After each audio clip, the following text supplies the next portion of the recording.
Welcome to Mission Evolution Radio Show with Gwilda Wiyaka, bringing together today's leading experts to uncover ever-deepening spiritual truths and the latest scientific developments in support of the evolution of humankind. For more information on Mission Evolution Radio with Gwilda Wiyaka, visit www.missionevolution.org. And now, here's the host of Mission Evolution, Miss Gwilda Wiyaka. Do love and karma extend beyond this lifetime? Mission Evolution Radio Show is coming to you around the world on the X Zone Broadcast Network, xzbn.net. With us this hour to delve into love, karma, and messages from the other side is June Edward. June is an award-winning author of 4 books. Her latest, All's Fair in Love and Karma. June has been a psychic since childhood. She realized she was also a medium later in life. June passed to another side when she was 27 years old and came back by choice. Her website, juneedward.com. June, thanks for joining us on Mission Evolution. Hi, thank you for having me. Yeah, it's a real pleasure.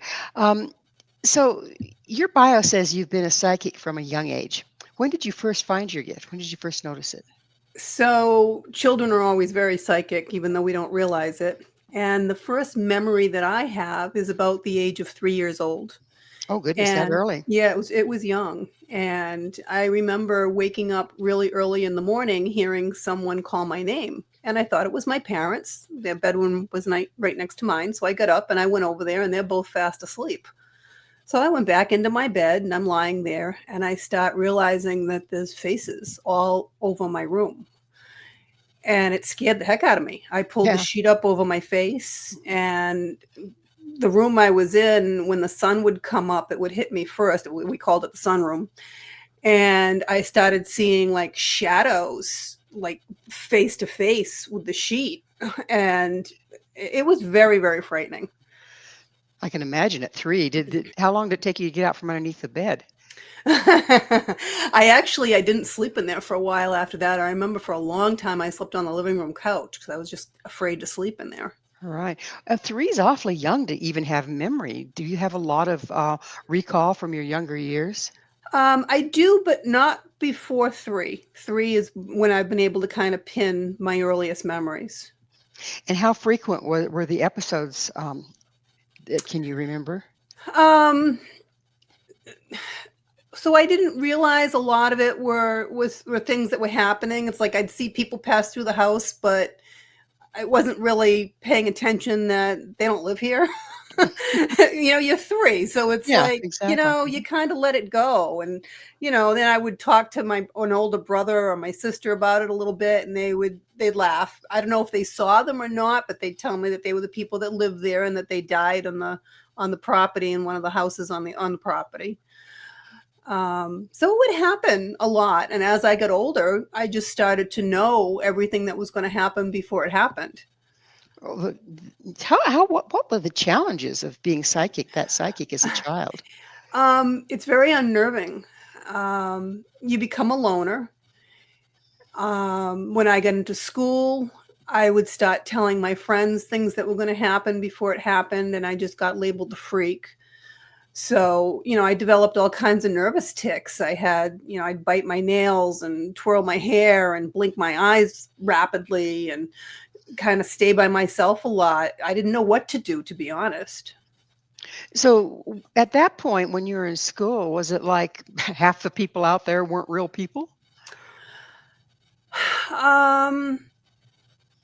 I'm not so sure, to be honest, because back then I couldn't really distinguish them. I wasn't familiar with the different energies, and I just knew things. Right. And of course, you don't have any frame of reference. You think everybody does till they start calling you names, right? Well, exactly. I remember at 10 years old, my parents had split up, and my job was to do the dishes at night after dinner. And there was a woman that would come and keep me company every night. And I appreciated it because I didn't know anybody. And one day I asked my older brother who she was. I assumed everybody saw her, and I still don't know whether or not he saw her or not because we haven't talked in many years. But he started laughing at me and told me that she was the woman that used to live in the house, and her husband killed her by throwing her down the basement stairs. And it scared me so much, she never came back. And I really, at that point, tried to block my abilities because I was very frightened. How successful were you at blocking them? Somewhat. I still had a very psychic connection to one sister. We would constantly be calling each other on the phone and couldn't get through because the other one's calling the other one. Right. Hmm. And I would, when someone passed, they would still come to me. I couldn't stop that. I didn't know how to stop that. Even if it wasn't anybody that I really knew very well, but if somebody in the family knew them well, they would come to me. And I'd be telling them the next day, such and such a person died. And they're like, no way, I just saw them. And sure enough, they'd find out that they had passed. How'd your family deal with that after a while when your track record is starting to show up? It was a chaotic family, very dysfunctional. So it wasn't even really, I guess, paid attention to be honest. So, have you received any training to master your abilities to get you some help? I have. When my abilities reopened up again about 12 years ago, I again did not know what to do. I couldn't turn them off and it didn't stop. And it was just unnerving. And I spent over a year and a half training with some very good people. And then I basically got the rest of my training from the other side. They're always teaching me something from the other side. It's amazing how that works, isn't it? Yeah, it is. It's crazy. I got a PhD from the other side. Yeah, Yeah, it's exactly. wild. It's Yeah, wild. yeah. I understand you had a near-death experience. How did you die? Well, I never called it a near-death experience because they're different. It was literally a death experience. And I had injured my back when I was 22. And I just knew that if I had surgery, I was going to die. And I put Mhm. it off as long as I could until I was 27. And I was told that I had to have the surgery. I wouldn't be able to have any more children. And I told my family the night before I went in that I was going to die. And of course, they're just, oh, you're just afraid. You'll be fine. I'm like, I know I'm going to die. You need to be prepared. Well, I went in, and sure enough, the night before my surgery, I had an MRI done with a contrast dye. And I let them know that I'd had it once before. I had a very bad reaction to it. I couldn't get off the table for hours. And they're, oh, that happens to everybody. That's normal. Oh, man. And what do I know? I'm 27. I'm not the doctor. And sure enough, as soon as they injected the dye into the IV, I died, literally. Oh, man. So you're allergic to iodine. Iodine, correct. Yeah. Mhm. Are you allergic to it in other ways? I mean, you keep it off Not your skin when you have a yet. wound, or Well, no, it doesn't seem to bother me topically. I have a brother that's also allergic, and he was eating a lobster dinner one night and fell off his chair onto the floor. He was going into an anaphylactic shock. They thought he was drunk. oh, But man. yeah, so I'm careful. I do carry an EpiPen because I could become allergic to shellfish at any time. Right. That'd be a shame. So you discovered you're also a medium later in life. Was that discovery after your near-death experience, and do you think they were related? Well, apparently I was a medium as a child, but I had no frame of reference or knowledge of what it was. Hmm. Hmm. Hmm. Yeah.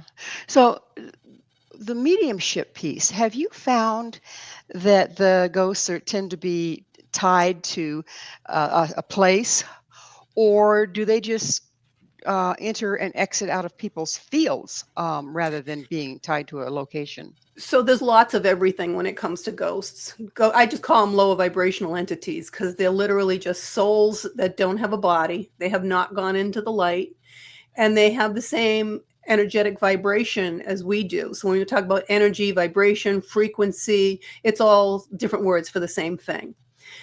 And some of them stay with the body. So if they died in the hospital, they stay in the hospital, or if they died in a house and they went into the ambulance, they crawl into the ambulance with the body and they follow it to the hospital, they might get stuck there. Some of them will keep following the body over to the funeral home, so a lot of them are stuck there. Some of them follow people home, so they're stuck with you. Lovely. There's So, lots of different situations on where they are and why they're there. what causes them to get stuck? They don't go into the light. It's so important when you pass. You can't be afraid to go into the light. You're not going to be punished. You're not going to hell. You have to go into the light because That's the only way that your vibration rises so that you can come back and go wherever you want at that point. I understand in a lot of traditions, there's, like in the Tibetan, there's the Bardo, and in Catholicism, they kind of relate to it as purgatory. But the past life or the life review as you're getting ready to cross, is that a stair step to go to the light? And is that what scares people sometimes? So what scares people is, I think, religious beliefs, being told, like, if you're gay, you're not going to go to heaven, things like that. Or if you haven't been baptized, you're not going to go to heaven. Different things scare people. But I got my life review in heaven on the other side. So I think you only get that after you die, quite honestly. Okay. I've heard people have near-death experiences, particularly with drowning and things like that, where they actually, were getting the life review before they were sent back. Yeah, but they died. They were on the other side. Gotcha. That's where they're getting it. Okay. So, what's it like to talk to dead people? Same as it is to talk to the living people, quite honestly. It's no difference. Well, except that, most everybody can't hear or speak to them, Yeah, but it's no different. They just don't have a body. A lot of them have learned how to slow themselves down enough to talk. Other ones that haven't been able to do that, like if you're in the light, they're moving so fast. Even the ones that are talking so fast. Sometimes I have to let them talk through me because I can't repeat them fast enough. Mhm. And other ones that haven't learned how to slow their energy down enough to talk, do a lot of sign language type things. And they've taught me a whole litany of symbols that mean certain things. So you say slow down, and yet you say they aren't fast enough to cross over. Are they kind of someplace in between? Well, it's not a matter of fast enough to cross over. It's a matter of they don't want to go into the light for whatever reason. So I cross a lot of people into the light. If I find children, for instance, there's a lot of children that are stuck here that died and didn't realize that they died. They're still looking for their parents, and they're going, from home to home looking for them, things like that. So once I can get them to understand that their parents aren't here, they've gone into the light, and they need to go into the light, they'll go.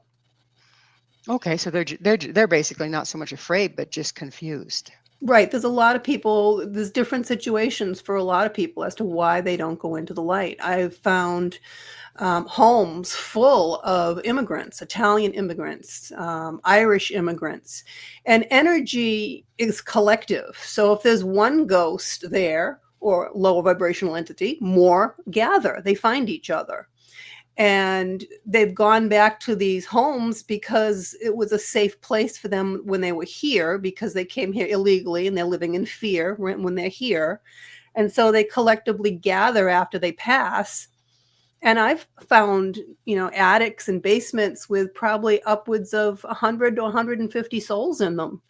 And when I explain to them that all their relatives are in the light and they don't have to be afraid, they're not going to be punished, I can easily move them all into the light. Well, it's time for us to take a station break. June and I will return very shortly, so don't you go away. This is Mission Evolution, www.missionevolution.org. Do dead people talk? With us this hour discussing mediumship is June Edward, the author of All is Fair in Love and Karma. June, we were just talking about talking to dead people, but I'd like to go into it a little bit more. So maybe people out there talking to them don't even recognize it.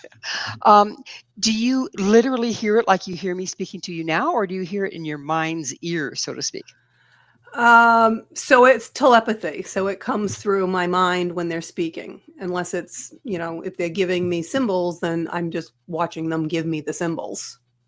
So you don't, or have you ever heard them just as if you're in the room with them? So when I was a child and heard them calling my name. I was going to say, Yeah. Right. But most of the time now I'm so connected with them, I don't have to listen to them that way. I can, I'm picking up on them telepathically immediately. And then when you said there's hundreds and hundreds of them in a basement or an attic, is there a spokesperson that you speak to, or do you have to talk to them all en masse? I just talk to them to the mass. If they have a question, they'll ask. I remember one time I did a house clearing in Connecticut, and the basement was full of Irish immigrants.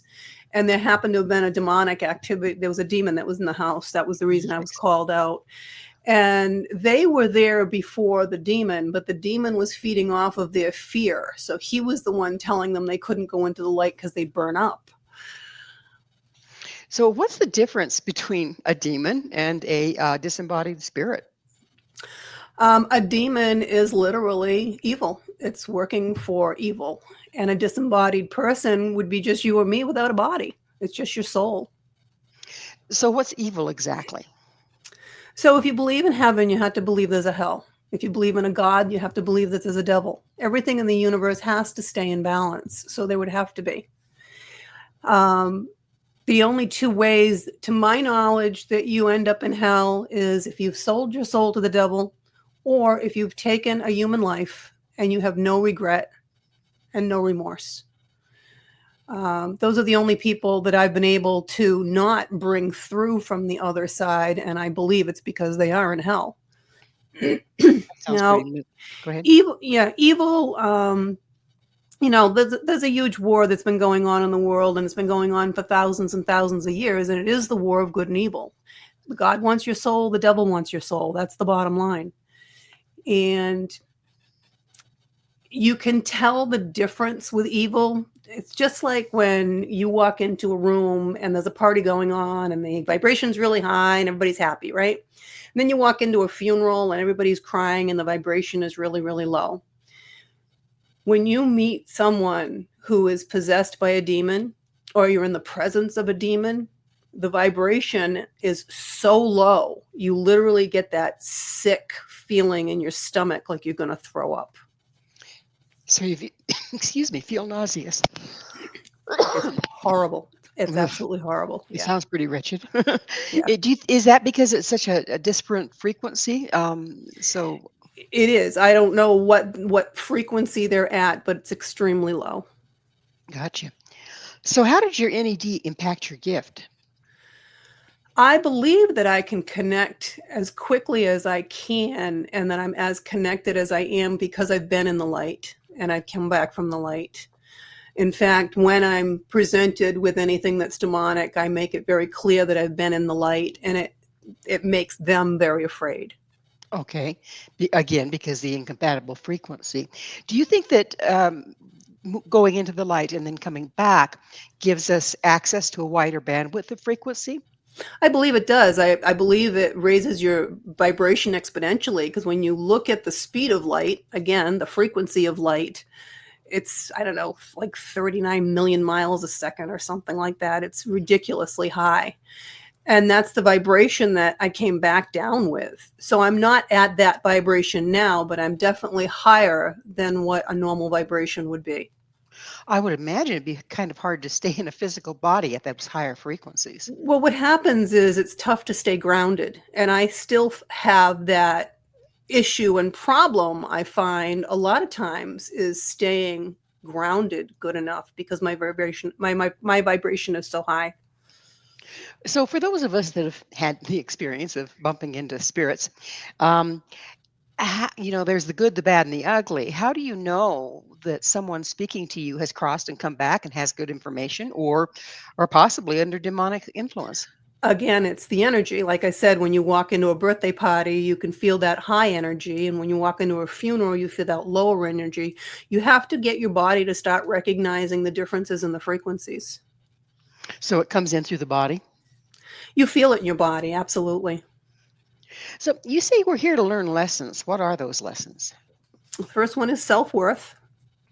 The second one is trust and communication, and it's trusting that there is a higher power and trusting that you made the plan that's happening in your life, and it's learning how to communicate with everyone. Unconditional love, money in balance, because everything in the universe has to stay in balance, and money is what we use in this 3D form to show whether or not your life is in balance. You don't walk into a grocery store and pay $1 million for a bunch of bananas, right? It has to be an equal exchange of energy. Money is energy. That's why it's called currency.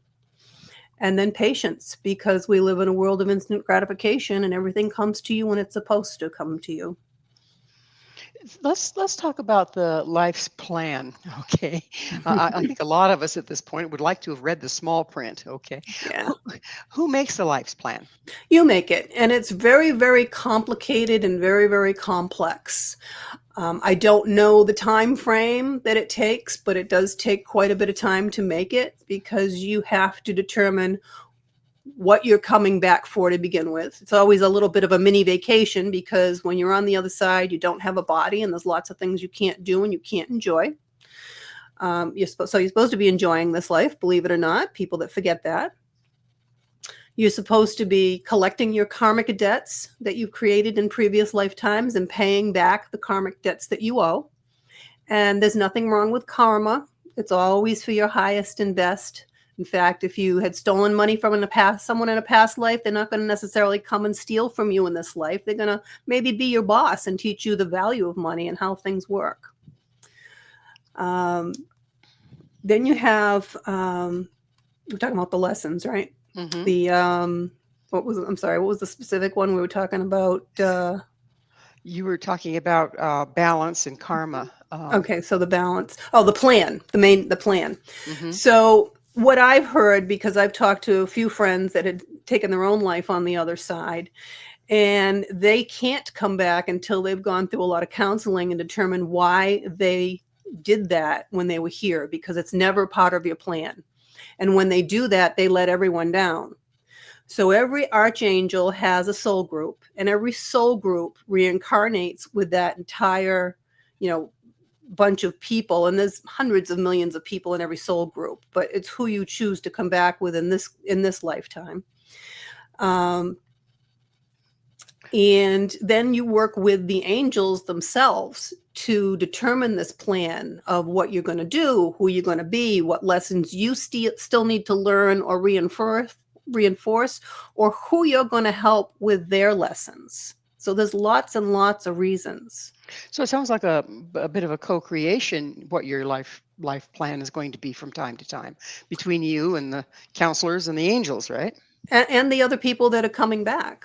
Okay. Do you stay in the same soul group from lifetime to lifetime to lifetime? You do. Do you incarnate always on the earth, or do we go elsewhere? I've asked that question. And the answer that I got is that we can go back to anywhere that we feel that we're comfortable. That was the answer that I got. So that leaves a lot of room, doesn't it? It does. I mean, yeah. I don't know if you're part alien, I don't know. But that was the answer that I got. I'm like, can I go to another planet? And I'm like, and then their answer to me was that you reincarnate and come back to wherever you feel that you're comfortable. Interesting. I would have thought it was wherever you still have business, but then that's just me. So we were talking a little bit about karma. How does karma relate to the lessons we have to learn? So again, you create karma in the lifetime you're in. If you do something to someone else and you have no remorse and you don't make amends, you now owe a karmic debt to that person. Okay. Same thing if they do something to you and they have no remorse and don't make amends, they owe a karmic debt to you. Now, these are for the most part paid in a next lifetime. If they're not fixed in this lifetime, they are paid out in another lifetime. And again, it's always helpful. It's always for your highest and best. They're not coming back here to harm you or hurt you. No one's ever doing anything to you. They're always doing it for you. You really have to look at what the lesson is you're supposed to be learning and why this person is in your life. If you want to get drawn into the drama and dragged down into the minutia, you're going to completely miss the reason for the entire engagement. And you're going to have to come back and figure it out again. That sounds very redundant. It is. Yeah. Yeah. I mean, we see a lot of ill in the world and people gathering a lot of karmic debt, if what you're saying is correct. How does a person deal with that if they've really messed it up? Okay, and so they've got a lot of karmic debt. Do they come back when they come back, do they come back in a family that gives them the opportunity to be abused themselves, or what goes on there? So it's interesting. We're all here to learn specific lessons.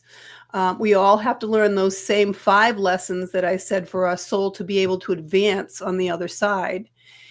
And people all come here for a specific reason, because they want to experience something different.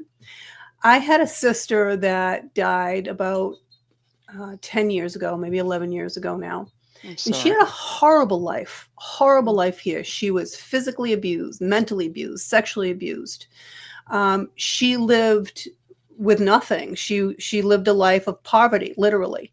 She ended up being Hindu as far as a religion goes, and she would go to India many, many times because she really related to how these people lived with nothing.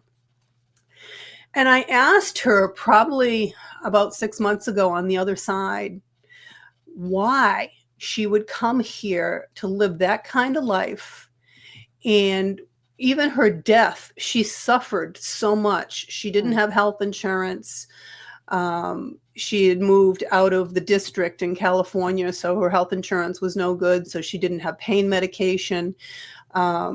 She had a really severe form of cancer that had metastasized in her body, and it was extremely painful. And her answer to me was that she is on the path of being an ascended master. Ascended masters don't keep reincarnating. They stay on the other side, but they are here to help us and guide us and help us with our life plans. And she said she has a few more incarnations before that will happen, but she had to go through that because she has to learn what everyone here has experienced in order to be able to counsel them. Amazing. Well, once again, it is that magic moment. We need to take another station break. June and I will be right back to continue our discussion, so stay right there. This is Mission Evolution, www.missionevolution.org.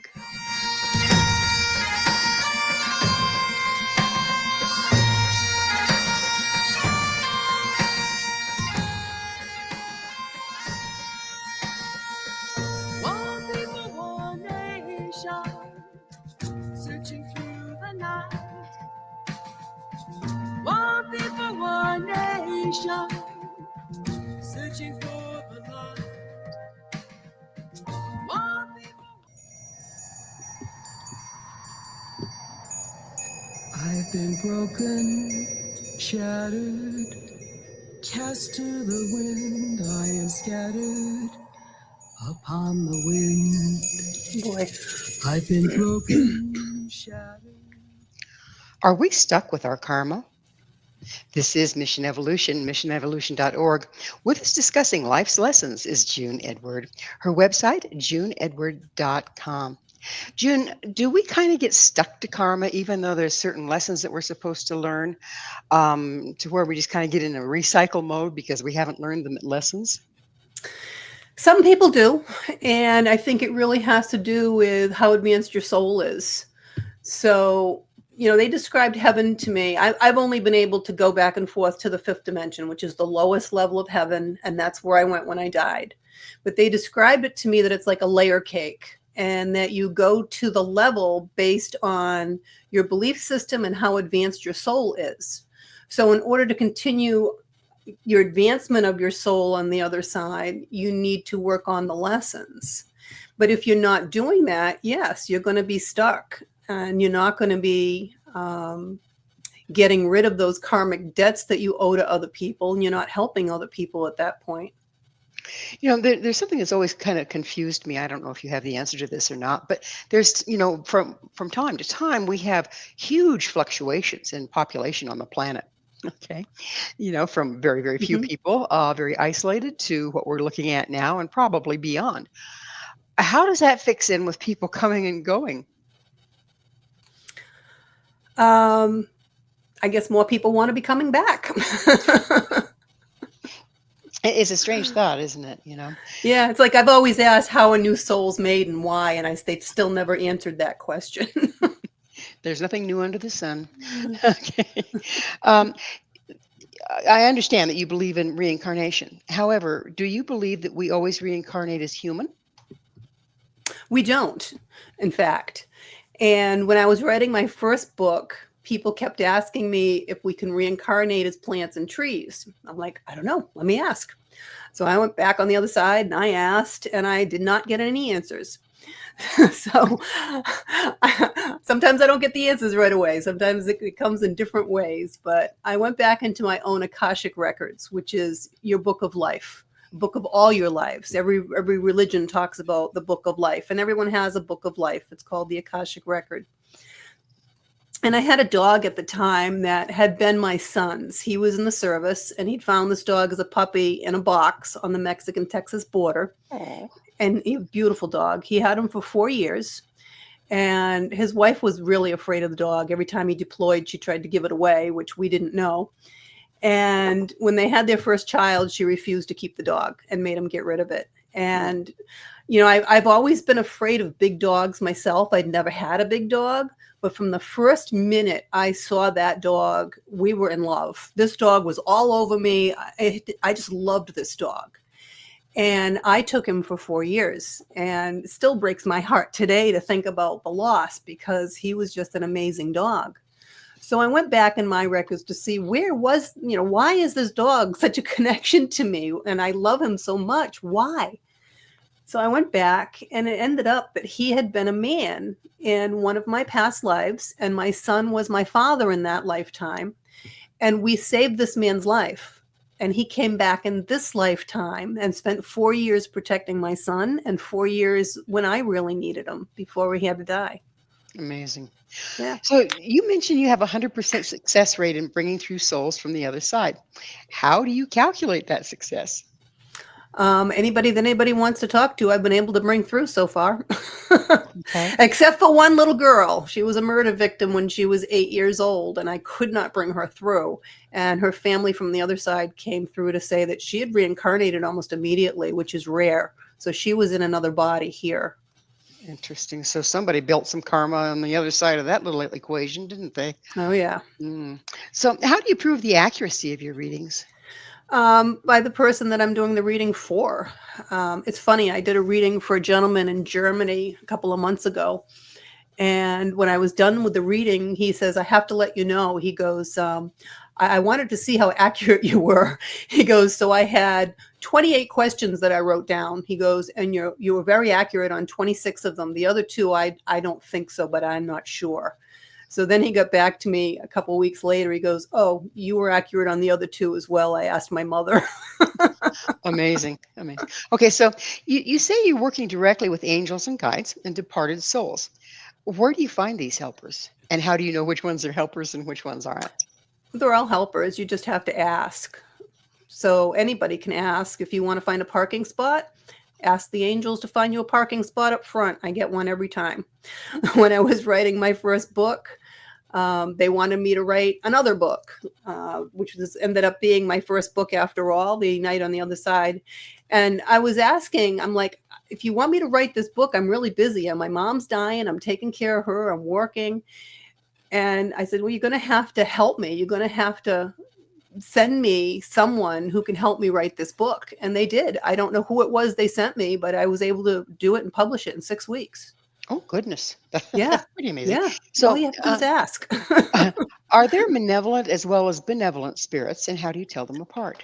There We know are. they're demons, Yeah. but Yeah. I'm just talking about, the Yeah. spirits. And some spirits are possessed already by demons. So it's the same thing. You can tell by that low vibration.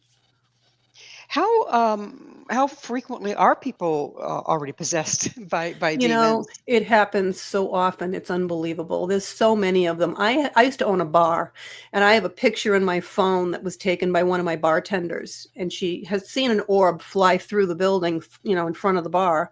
So she took her camera out, and she took the picture across the room of the window, and you can count maybe 14 or 15 faces looking in the window with no bodies below. And some of them look very demonic. They're everywhere. Why do they show up on film and they don't show up in most people's radar, if you will? Okay. Most people have seen. So you can only see what your eye allows you to project. Okay. Colors don't exist. The only reason we see color is because the light refracts off it a certain way and your eye picks it up. There's a lot of people that are colorblind that can't see the colors. Animals can't. So the shape of your eye has to do with that. This is why you have to use your other senses to be able to pick these things up.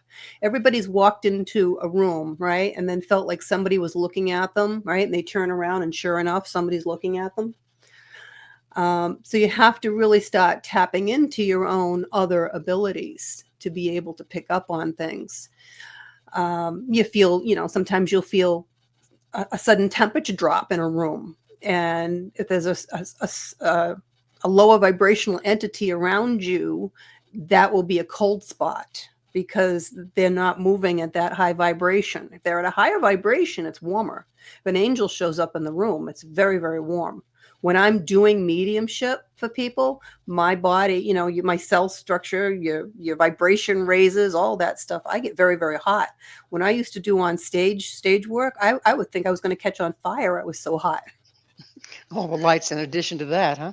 Yeah. What about smells? I've heard people say, well, they knew they were in the presence of Mother Mary because they could smell roses, or Exactly. Mhm. Yes. How Yes. does that work? It's the same thing. I always know when my son's mother-in-law is around me for whatever reason. She never seems to tell me. I think she's just nosy and pops in because I smell cigarettes. Oh my. And that's what you associate with her. I Do you know it's think her. Yeah. do you think it's an association thing whereby our field picks up the energy of the person, then it translates according to how we used to recognize them? I don't think so because other people could smell it. I've had Oh, some, okay. yeah. Every now and then, if she's popped into my car, I went to pick somebody else up. They sat down. They're like, "You don't smoke?" I'm like, "Nope." No, my mother-in-law was here. Yeah, yeah, yeah. What about sounds? I know that a lot of ghost hunters, ghostbusters, if you will, take recordings because Yeah, things will show up on the recording that they didn't necessarily hear in the room. yeah. How does that work? And it's the same thing. So if a tree falls in the forest, does it make a sound? Yeah, It does. It does not. It makes a vibration. It's only a sound when there's something there that can pick it up. Okay. okay, So what they're picking up are vibrations that are lower than your ear can perceive. So I made sure that I had a paranormal group go through a house in Connecticut with me when I was doing the clearing, and there was a demon in it. And I could hear this thing. I could hear it swearing at me and yelling at me and growling at me. And it was so loud that I could hear it. I stopped and I asked these guys if they could hear it. And they're like, no.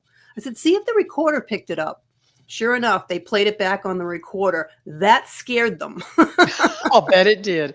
I'll bet That it scared did. them. They were fine as long as they didn't hear it. Once they heard that, that scared them. I'll bet. So, how do you depossess a space or a person?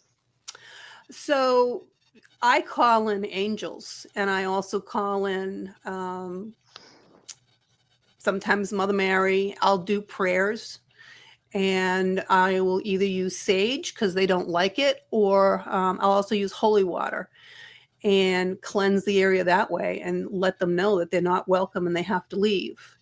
So once an area is cleansed, I always recommend people put objects in homes in every room. In every room in my home, I have either a cross or an Archangel Michael, something that's been blessed. And if they're coming in off the street, which they do, they don't have bodies, right? They're bored. Oh, let me go check this out. They walk in and they see all that. They don't want to deal with it. They'll walk out.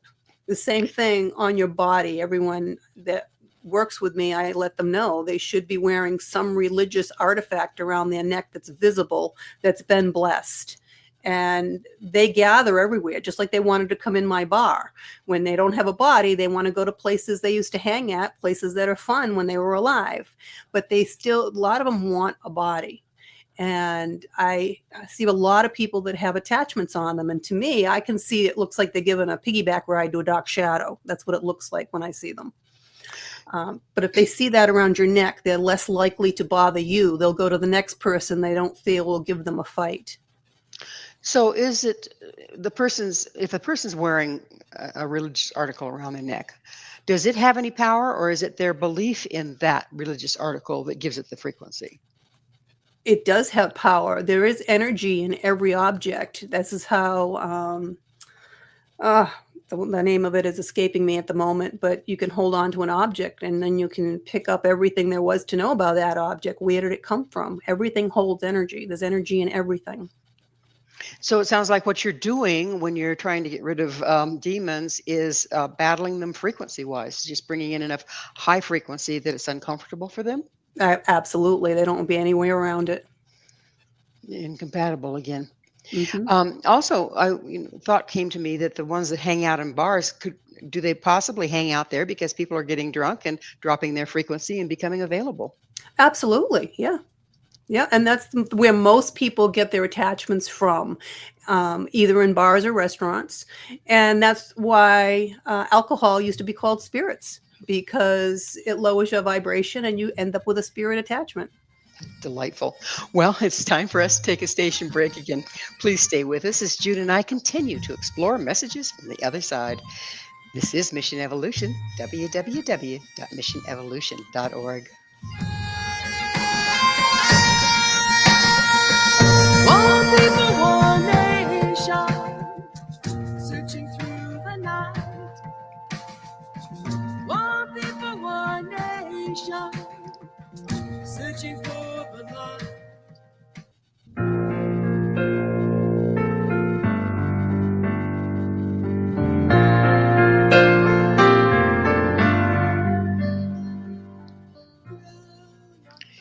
Is there an angel on my shoulder? This is Mission Evolution, missionevolution.org. We're continuing our discussion with June Edward. Her website, juneedward.com. June, let's talk a little bit more about angels. We've all heard of guardian angels. Is when we make our life contract and come back each time, are we assigned different angels to work with? So guardian angels are actually not angels. Angels are a separate race. They were never human. So a guardian angel is someone that you're very connected to from your past lives, and most likely the life that you're coming into as well. And when you're born, someone steps up and offers to be your guardian angel. And if no one offers, then someone is elected to be your guardian angel. Now, your guardian angel can change. If you have someone in your life that's very important or very special to you and they pass, they can ask to be your guardian angel. And then they will become your direct guardian angel. The other one will step back to supervise. And technically, you'll have two at that point. So guardian angels can step in and help you at any time. If you're driving down the road and you hit an icy spot and you swear something took the wheel and got you to safety, that would be your guardian angel. Angels, on the other hand, cannot help you unless you ask. That's their rule. There are rules on the other side just the same as there are here. So if you want to work with your angels, as Mhm. well as your guardian angels, you have to ask. You have to ask. Yep. So if I lose an item, St. Anthony is actually an angel. I'll ask, please help me find this. And sure enough, within 10 or 15 minutes, I could have been looking all day and it hit me. Why didn't you ask them? So sure, I sit down, I ask, and I find it within minutes. Is there anything too mundane to ask? I mean, it seems like, oof, ask an angel for something small, So I used to feel that when I first started doing this work, and, I learned to ask for protection from Archangel Michael before I meditate. So that, you're opening yourself up to good and evil when you open yourself up to the universe. I said to myself, who the heck am I to be asking Archangel Michael for protection? He must have much more important things to do than to protect me. Do you know he showed up immediately and told me that I've been on the other side. He said, you know how fast we move. I can be anywhere around the world in seconds, not even a second. He goes, you are as important as everything else and everyone else. You ask and I will be there. Do you see the angels as divinations of frequency? Because they each seem to have something that they take care of. Okay, whether it's healing or gardens or protection, that sort of thing. Do you see them as maybe divinations of frequency that come to boost us up when we need it? So I don't see a different frequency for each department that they work in. But I do see different frequencies on them because there are different hierarchies of angels. So the first angel that ever came through for me happened to have been a choir angel. And oh my God, it was the same feeling as when I died on the other side. It was just incredible. The entire room filled with light. The angel was bigger than the room. And I was just down on my hands and knees in tears. It was overwhelming. It was just incredible, the love that came through with that angel. And I asked the angel's name, and she said Seraphim. So when I looked up Seraphims are the choir angels that sit to the right hand of God. And since then, I've had Archangel Michael comes through all the time, and everybody thinks he's huge. He's not huge like that. He's actually only the size of a human being. I've had other angels come through constantly that are just helpful angels, and they're not that big. They're the size of, maybe a very small person. I don't understand how they have size if they don't have bodies. They can project any way they want. So they project themselves as a body. So they could project themselves as a big body or a little body, should they Right. choose. But the vibration that comes with that is also relatable to that size that they're projecting. So the smaller angels that come through to help all the time are nowhere near the size or the vibration of the choir angel. So it might represent frequency or hierarchy, the size. I would think so. Okay, that makes sense to me. So do you pass messages to the living? So say you're contacted by someone that's crossed, and there's a person that you might know vaguely, but has not come to you for help, and the spirit is knocking on your door saying they want to get a message across. I don't That work that person. way. I don't work that way. Okay. I don't work that way because that's the whole problem with people that don't put the boundaries up and don't get trained. You don't know who you're talking to. I have no idea who these people are. When I was a child, and same thing when my abilities opened up again, I wake up in the morning and there's 30 people around my bed. I don't know who these people are. You'll drive yourself crazy. So when you do this work, you have what's called a gatekeeper. And the gatekeeper, mine happens to be an American Indian brave, but he is the soul that does not allow any souls that have departed to contact me unless I'm working or unless it's an emergency. And I've only had 2 emergencies that come through. Other than that, they're not allowed to just come through. What's an emergency look like? So the funny one was when I was in the shower. Oh, you gotta love that. Yes. Yeah. So I'm taking a shower one day, and I face under the water, and I turned around, and there's my old girlfriend standing there. I'm like, oh my God, what are you doing here? And she's like, please, you've got to go see Steven. She goes, he's gonna take his own life. You've got to go see him. You have to go see him. And so I'm like, oh, okay. I couldn't. I was leaving on a plane in like 3 hours. There was no way I was going to make it to be able to see him. So I called him on the phone and talked with him a little bit and told him that I was going to come see him Monday morning, bright and early. I'd be there for coffee. And called him twice over the weekend to remind him that I was coming Monday morning for coffee, just to make sure he was okay. And I went Monday morning for coffee, and I sat down and I said, Peggy came to see me on Friday. I said, she said, you were going to take your own life. And he started crying. He says, yeah, she went to see my brother too. Goodness. Yeah. So did you have that kind of a relationship with him that you felt comfortable telling him such a thing? Absolutely. Yeah. He's a dear friend. And that's why she was able to just come through as well, because she was a dear friend. Okay. So there's permission on both sides, even if it's just kind of assumed, right? Right. Yeah. So what's the big purpose of bringing people through that have crossed? A lot of reasons. So I just had a retreat that I did, and with some new students and old students on a cruise. And one of the women that was there, her mom had literally just died a week ago, and she didn't even make the cruise. She had to fly and meet us on one of the islands. So one of the classes was mediumship, and I brought whoever they wanted to talk with through.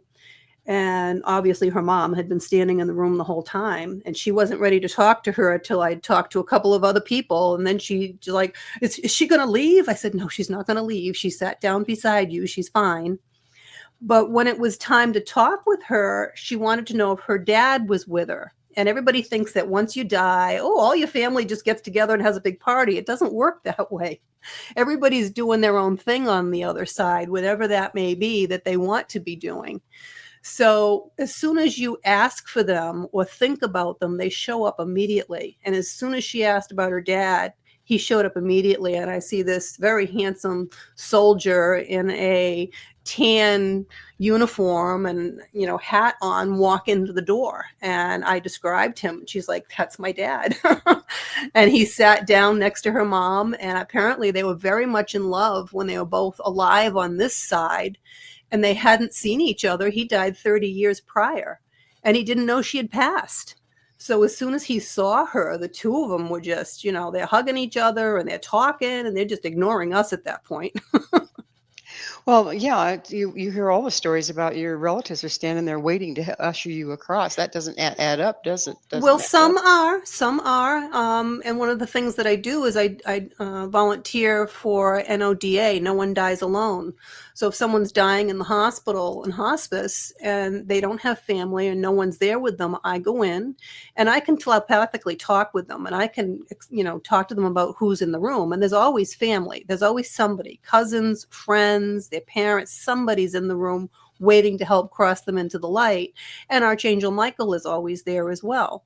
And that's the biggest reason that I go, is I want to make sure that they do go into the light and they don't get stuck here. So you're at that point you're doing the doula thing, and then by the time they cross, then you're doing the cycle pump thing. Is that correct? Yeah, pretty much. But Cross, yeah, I cross. mean, they do their own thing on the other side. They come to visit you once in a while, but if you think about them or talk about them, they'll show up immediately. They don't want to be forgotten.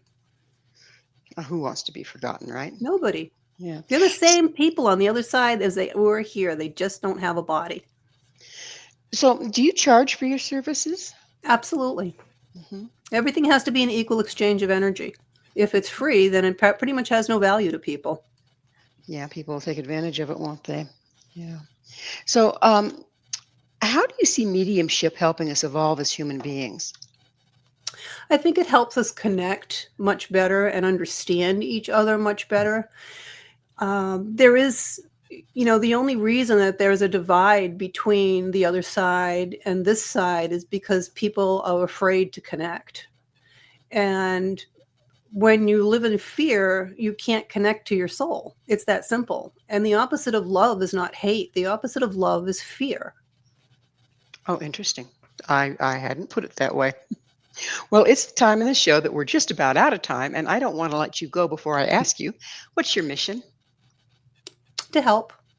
And then whatever shape that takes, to help. We're all here to help. They've given me a gift that I'm able to help in a different way. That's all. How do you feel about that gift, being able to help in that way? It's kind of, it's not in the mainstream. So I'm very grateful, because the people that I have helped, it would have changed their lives many, many years ago had someone been able to help them back then. Yeah, I understand. Well, thank you so much for coming on and sharing all of this with us. It's been wonderful speaking with you again, and good luck on your work in the future. Oh, thank you. It's my pleasure. I appreciate it. Unfortunately, we are out of time. Our guest this hour has been author for All is Fair in Love and Karma, June Edward. To find out more about June, where you can find her books and all she has to offer, visit her website, juneedward.com. You've been listening to Mission Evolution with Gwilda Wiyaka. For more information or to enjoy past archived episodes, visit our website, www.missionevolution.org. But please be sure to join us right here next time. This mission will continue, bringing information, resources, and support to our rapidly evolving world.